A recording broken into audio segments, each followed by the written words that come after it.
Yes. Is there anybody there? He said. But no one descended to the traveler. No head from the leaf-fringed sill leaned over and looked into his grey eyes, where he stood perplexed and still, but only a host of phantom listeners that dwelt in the lone house then stood listening in the quiet of the moonlight. To that voice from the world of men stood thronging the faint moonbeams on the dark stair that goes down to the empty hall, hearkening in an air stirred and shaken by the lonely traveller's call. And he felt in his heart their strangeness, their stillness answering his cry, while his horse moved cropping the dark turf beneath the starred and leafy sky. Okay, so what happens is, his sixth sense was telling him that there is someone inside the house. When you knock on the door, what happens? Someone from the window looks, removes the curtain and looks, oh, who is this? And then they come and ask, who are you? There was no one like that. And he was standing perplexed still, he was standing there still and trying to hear, is there anyone? But only a host of phantom. Phantom is a person you cannot see. A weird person. An air, phantom. You must have read about the phantom comics. Suddenly he comes, he's like a ghost. And he's feeling something is there inside. And at that time the moonbeams thronging, so much of moonbeam falling on the staircase, and that is following into the hall. But the air is filled with only his cries. That is, anybody there? There must be some echo happening. But he's thinking that someone is there listening to his cries, but no one is answering. What is going on? At the same time, the horse is, in the dark turf. Turf is the ground. Dark. It's dark in the night. Turf is the green grass. So he's going and eating his grass there beneath the leafy sky. So it's green. And it's dark in the night. With the moonlit night, they can see the dark. It's not dark. You won't be able to notice color with the moonlight sometimes. It's like darkish. But there is moonlit night. There is shadow, half shadow, and it's dark. Just imagine the situation of a dark night.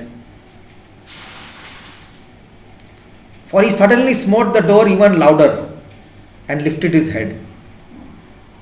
Tell them I came, and no one answered, that I kept my word, he said. Never the least stir made the listeners, though every word he spoke, or though every word he spake, fell echoing through the shaviness of the still house for the one man left awake. They heard his foot upon the stirrup, and the sound of iron on stone, and how the silence surged softly backward, with the plunging hoofs were gone.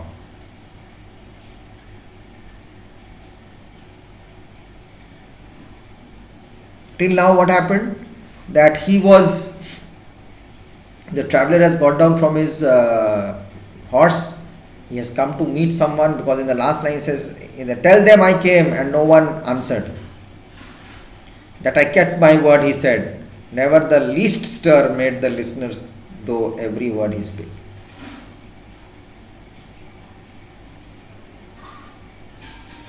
He has come to meet someone, and he was supposed to come, and he wanted to meet some particular person, but he's thinking there is someone inside the house who is not listening to him.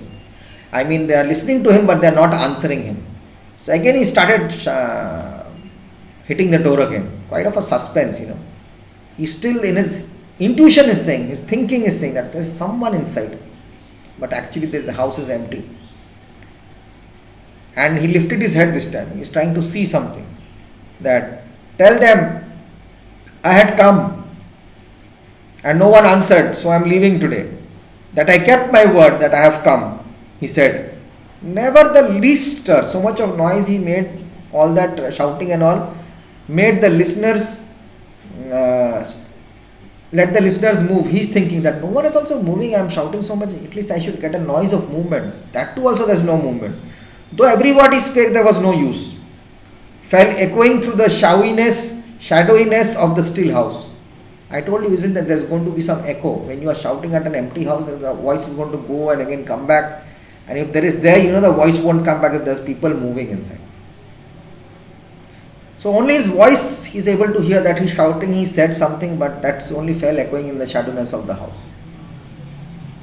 From the one man left awake, and he was the only one man awake, and no one else is there. So for the one man left awake, they heard his foot on the stirrup.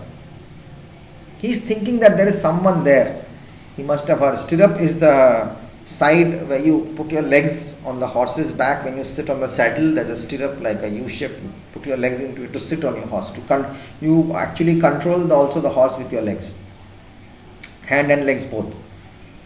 So, they heard his foot upon the stirrup, and the sound of iron on stone. What is the sound of iron on stone? Tuck, puck, tuck, puck. Horses have got iron shoes. Underneath them, the horseshoe, when it hits a stone, it's going to see the iron is hitting a stone. It makes a lot of sound. Tuck, tuck, tuck. That means they heard the foot upon the stirrup. Means he's putting, hey, you call your horse and you get up, or something. You make some noise and then you get up on your horse. It's going to make a noise because it's made of iron. And then they heard the sounds of the hoofs walking on the stone. And how the silence surged softly backward. Means the noise is going back. It's going away when the plunging hoofs were gone. Plunging hoofs means he started galloping now. He's gone. That house, sound has gone away. That's actually the thinking of the man, the intuition. It's a coincidence that he thinks that someone is there inside the house, but there is actually no one. So he just goes away. And we think that there was someone, no one listened to us, but actually there was no one, not even a soul was there in the house. Okay? So, and he smote upon the door again a second time. Question answers, I'll just tell you, you have to write, I'll not show it to you in writing. Because you have to work on yourself and rest. I am always there, but you have to work and show it first. Here, whom does he refer to? He smote upon the door again a second time. Here, whom does he refer to? Here, whom means the poet, the traveler. Why does he smite against the door a second time? Because he does not get a reply from the first time, so he knocks on the doors the second time. What happened after he did so? Nothing happened. There was no noise, only it was echoing. His voice was only echoing. There was no sound or no sound of movement also. Tell them I came and no one answered, that I kept my word, he said. Who is being addressed here? The traveler, the poet, is addressing the people inside, those who are pretending of not hearing. He is thinking that someone is there, so he's just informing them. Tell them I had come. He's thinking there is a ghost there inside. So he's telling the ghost also, okay, tell them that I had come and no one was there and no one talked with me, so I had kept my word, I kept my promise that I'm going to come. What do you think he says, I kept my word? That means there was something, he must be knowing those people, he must have said or promised them that I'm going to come on this day. That's why. Do you think this is the speaker's first visit? No, because he's already saying that tell them I had come. It's not his first visit. Or it may be also a first visit because he does not know who is there inside. He does not know actually who the people are. Otherwise, he would have known who all are staying there. He would have called them by their name. Correct? Okay. In the listeners, the poet creates an atmosphere of mystery and fear. Support this statement with your reasons, for example, and examples from the text.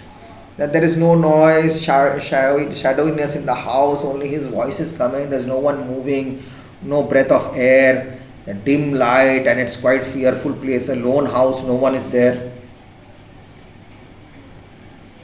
Those reasons you'll take out. Do you think the title of the poem is appropriate? Give reasons for your answer. The listeners, yes, it's appropriate because we are thinking, our intuition is saying that someone is inside because we haven't been inside. We open the door and go inside, then we'll know that there's someone listening. When we don't know that who is there inside a locked room, we just keep on knocking and saying, is anybody there? Is anybody listening? We try to think a lot of things, what's happening inside. Right? So it's appropriate. And these are the answers because his listeners, he's thinking that there's someone. We always think, our intuition says that someone is listening.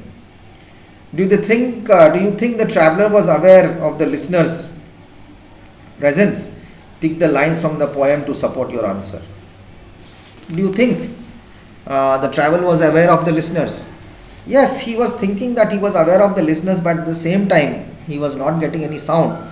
So the lonely traveler is called, he felt their strangeness, their stillness, answering his cry. He was not answering that too, he was thinking there must be someone or may not be someone. Okay, and then he felt the echoing through the shadowiness of the still house from the one man left awake, and he was the only person left awake. He thought that someone must be awake if someone is not there. So the listener's presence, you always think that there is someone, but actually there was no one. Alliteration is a literary device where the same consonant sound is repeated at the beginning of the words placed together. And his horse in the silence champed the grasses on the forest's ferny floor. For he suddenly smote the door even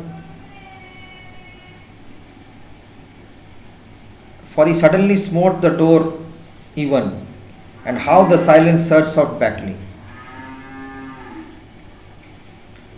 Is a literary device where the same consonant sound is repeated at the beginning of the words placed close together. And his horse in silence chapped the grasses. For he suddenly, and how the silence. Do you see how the consonant sound is repeated in the highlighted words in each line? This is an example of alteration. Suddenly smote, forest ferny, okay, silently searched. These are called alliterations. So we'll come back to this. I'll explain these all to you in the next class. We'll do some listening skills and we'll try to solve it for you, and after that you have to do it yourself. Okay. So meet you in the next class. Till then, take care. Be home, be safe, and take care of your parents. Respect them. Don't disrespect your parents. Listen to them. Play with them. Do some taekwondo. I'm always telling you, do some taekwondo with your parents. Teach them, and you all will be fit. And it's just not an advice. It's just a wish, not even a wish. It's just a thought of sharing with you all. So everyone will be fit at home. Okay. So try to exchange some work. Try to do what your mother does, and try to take some responsibilities at home during this time. That will be much better. Till then, take care, guys, and look after yourself and be good. Stay home, stay safe, and do whatever you want after your studies. No problem. See you. Bye bye.